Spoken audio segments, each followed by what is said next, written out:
From the Newstalk ZB newsroom, this is Newsfix. In this update, the children of a Northland man who was attacked and killed by dogs is pleading for dog owners to do better. Open Justice reports 60-year-old Abel Wira has been sentenced to 3 years, 6 months jail time after his dogs fatally mauled Neville Thompson in August 2022.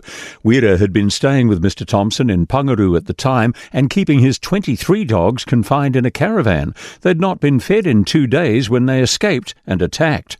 In a victim impact statement, Mr. Thompson's daughter urged authorities to strengthen regulations and ensure dog owners are held accountable for their animals' care.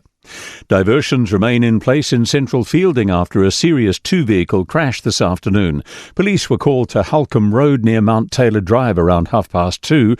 The road's been closed and motorists urged to avoid the area. A green light for New Zealand's film and television sector as a new industry body launches to draw in more international productions. The newly formed Screen NZ International aims to cement New Zealand as a preferred destination for international screen projects and ensure long-term stability in the sector.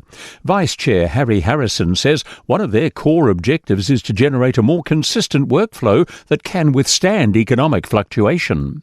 I guess the argument is rather than having one $200 million job, you want 5 $40 million jobs. That's a really good way to keep a lot of people employed. 7 little blue penguins are now the stars of a new exhibit that opened today at the West Coast Wildlife Centre in Franz Josef. Each of the penguins are survivors who've been rehabilitated after injury. Unable to return to the wild, they've become ambassadors for conservation. West Coast Wildlife Centre Director Richard Benton says the penguins have important stories to tell. Birds that have been injured in the wild, they would normally be euthanized, and they're coming to live with us so they can share their stories around, hey guys, don't let your dogs off on a beach. Don't throw your fishing line away, because these are pretty special little creatures and we need to look after them. That's news.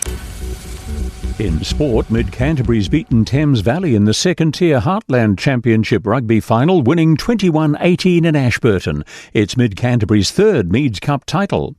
Canterbury hooker George Bells outlined what he says will be critical to containing Hawke's Bay as they bid for a first NPC final berth since 2022. Canterbury hosts Hawke's Bay's Magpies tonight. Hawke's Bay were the winners the last time they visited Christchurch.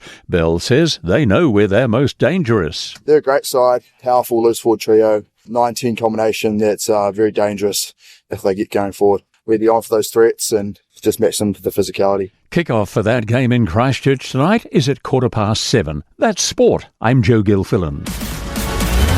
For more news, listen to Newstalk ZB live on iHeartRadio.